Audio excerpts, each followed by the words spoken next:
Hello friends, welcome to the new episode of my channel. আমি অরিত্র।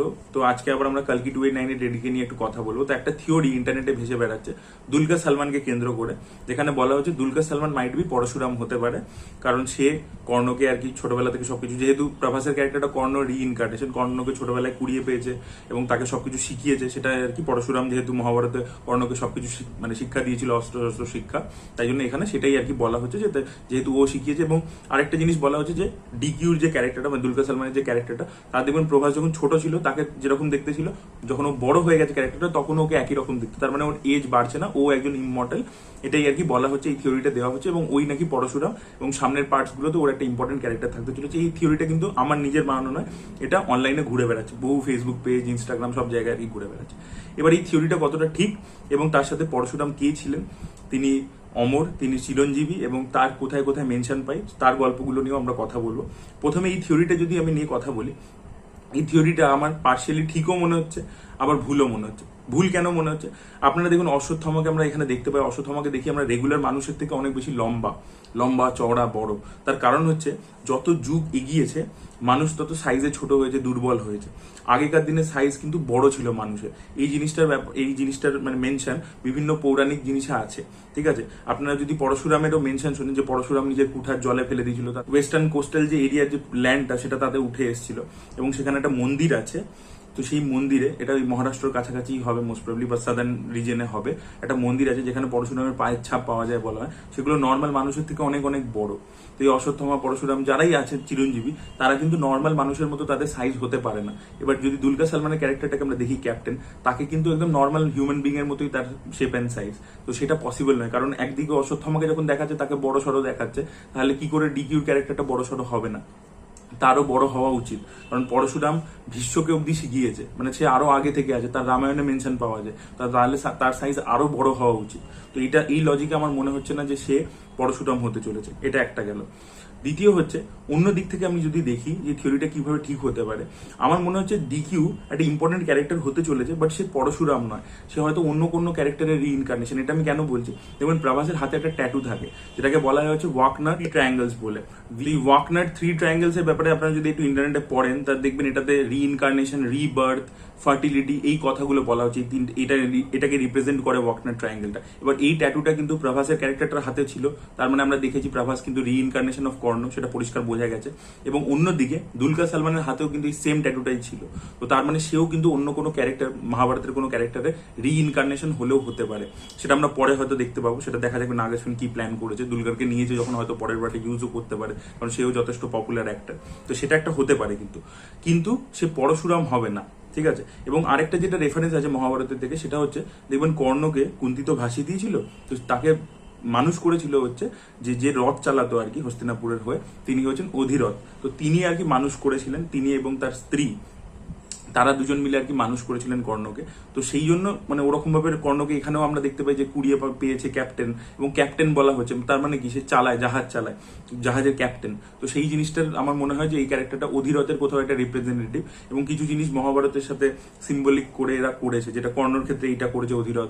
আবার দেখবেন যখন শ্রীকৃষ্ণ জন্মায়, তখন দেখবেন একটা ছিল যে বাসুদেব যখন তাকে মাথায় করে নিয়ে যাচ্ছে, নদীর জল পুরো আলাদা হয়ে গেছিল এবং তাকে রাস্তা করে দিয়েছিল, এবং যে শেষ নাগ সে মাথার ওপর আর কি ছাতা হয়ে মতো ছিল। তো সেই যে ঘটনাটা ছিল, সেটা কাইন্ড অফ এখানে দীপিকা যখন পালাচ্ছে এর বাইরে, কমপ্লেক্সের বাইরে, তখন দেখবেন আগুন বেরোচ্ছে, কিন্তু আগুনটা পুরো সরে যাচ্ছে, রাস্তা করে দিচ্ছে ওর জন্য, ও মাঝখান দিয়ে হেঁটে চলে যাচ্ছে। তো সেটা কাইন্ড অফ ওই যে কৃষ্ণর জন্মের এবং তার সাথে একটা প্যারালাল ড্র করেছে কোথাও গিয়ে।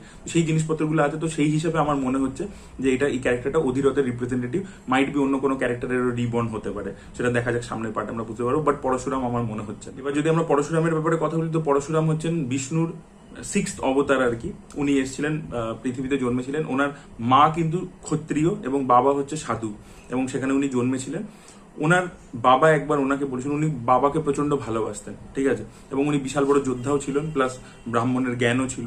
তো ওনার মা একবার ইয়েতে গেছিল, নদীতে স্নান করতে গেছিল, এবং সেখানে একটা গান্ধার্ভকে দেখে তার মনের মধ্যে আর কি একটা মানে কামনা আসে আর কি। তো সেটা বাবা যেহেতু ঋষি, সে বুঝতে পেরে যায়, সে ওটা ফিল করে না। তো তখন সে অ্যাকচুয়ালি পরশুরামের আর কি আরো 4 ভাই ছিল, পরশুরাম সবচেয়ে ছোট ছিল।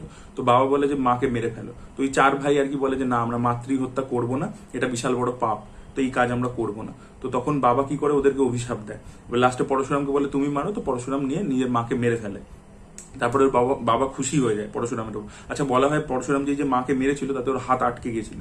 তোর বাবা খুশি হয়ে বলে যে তোমার কি বরদান চাই, তো ও বলে যে আপনি আমার মাকে আবার বাঁচিয়ে দিন এবং আমার ভাইদেরকে অভিশাপ মুক্ত করে দিন। তো সঙ্গে সঙ্গে আর কি আবার মায়ের প্রাণও ফেরত এসে যায়। তো এখান থেকে আর কি বোঝা যায় তো উনি যে কারণের জন্য ওনার জন্ম হয়েছিল, যে সেই সময় ক্ষত্রিয়রা পুরো আর কি পৃথিবীর মধ্যে প্রচন্ড অত্যাচার করছিল, তাদের পাওয়ারের মিসইউজ করছিল। তো সহস্রবাহু বলে বলে একজনকে বলা হয়, একজন রাজার কথা বলা হয় যে প্রচন্ড অত্যাচার করতো। তো সেরকমই একজন ক্ষত্রিয় একবার এসে বাড়িতে গরু ছিল, যেটা কামধনু বলা হয়, সেই গরুটাকে নিয়ে চলে গেছিল। তো সেই জন্য পরশুরাম তারপরে যুদ্ধ করে সেই ক্ষত্রিয়দের হারায় এবং বলে 21 বার তাদের পুরো মানে ক্ষত্রিয়দেরকে হারিয়েছে পরশুরাম এবং তাদের বংশ নির্বংশ করে দিয়েছে, প্রচুর লোকেদেরকে মেরেছে। এবং মানে বলা হয় হচ্ছে ওনার জন্মই এই কারণে হয়েছিল যে ক্ষত্রিয়রা এত অত্যাচার করছিল যে সাধারণ মানুষেরা মানে বিষ্ণুর কাছে আরাধনা করেছিল, এবং তাই জন্যই ওনার জন্ম হয়েছিল যে ক্ষত্রিয়দের থেকে মুক্ত করবার। তো উনি এই মানে 21 বার এত কিছু করার পরে যখন সবাইকে মেরে টেরে ফেলে সবকিছু পাপ মুক্ত করে মানে ব্যালেন্সটাকে ঠিকঠাক মেনটেন করে দেন, তারপরে উনি তপস্যায় বসে যান। এবং বলা হয় যে উড়িষ্যার কাছে একটা পাহাড় আছে, সেখানে আর কি উনি তপস্যায় চুপচাপ বসে যান। তারপরে বহু যুগ পরে রাম যখন জন্মায়, তো রাম যখন সীতাকে আর কি, রাম তারপর জন্মে গেছে, বড় হয়ে গেছে, তারপর সীতাকে যখন বিয়ে করতে যায় এবং সেখানে গিয়ে পিনাকা ধনুকটা ভাঙে। আর পিনাকা ধনুকটাকে বলা হয় মহাদেবের ধনুক আর কি। পিনাকা ধনুকটা যেই মুহূর্তে রাম ভাঙেন, তখন পরশুরাম আর কি ধ্যান থেকে উঠে পড়েন এবং তারপরে উনি রামের সামনে আসেন এবং এসে বলে কে এই ধনুকটা ভাঙার মানে দুঃসাহস করেছে আর কি। তো তখন লক্ষণের সাথে ওনার একটা হিটেড কনভারসেশন হয়ে গেছে। তারপরে রাম পরিচয় দেন এবং তখন উনি বুঝতে পারেন যে আচ্ছা রামও হচ্ছে আর কি মানে বিষ্ণুরই আর কি একটা অবতার। তো তারপরে উনি ওটা শুনে চলে যান। তো রামায়ণে এইভাবে পরশুরামের মেনশন পাওয়া যায়। তো তারপরে মহাভারতের সময় তার মেনশন রয়েছে, আমরা দেখেছি ভীষ্মকেও তিনি ট্রেন করেছেন, দ্রোণাচার্যকে তিনি ট্রেন করেছেন, ইভেন কর্ণকে উনি ট্রেন করেছেন। এছাড়া কর্ণকে অভিশাপও দিয়েছিলেন, সেই গল্পটা একটা আলাদা গল্প রয়েছে। তো উনি চিরঞ্জীবী, 7জন যে চিরঞ্জীবী আছে তার মধ্যে উনিও একজন। এবং বলা হয় যে কল্কি অবতার যখন জন্মাবে তখন উনি এসে তাকেও ট্রেনিং দেবেন আর কি, তাকেও তৈরি করবেন কালীর সাথে লড়াই করার জন্য। তো এই ছিল পরশুরামের গল্প। আপনারা কারা কারা এই ঘটনাগুলো জানতেন, রামায়ণে মহাভারতে তার মেনশন রয়েছে সেগুলো জানতেন, অবশ্যই কমেন্ট করে জানাবেন। এই ভিডিওটা ভালো লেগে থাকলে লাইক করুন, শেয়ার করুন, চ্যানেলকে সাবস্ক্রাইব করতে ভুলবেন না। বাই।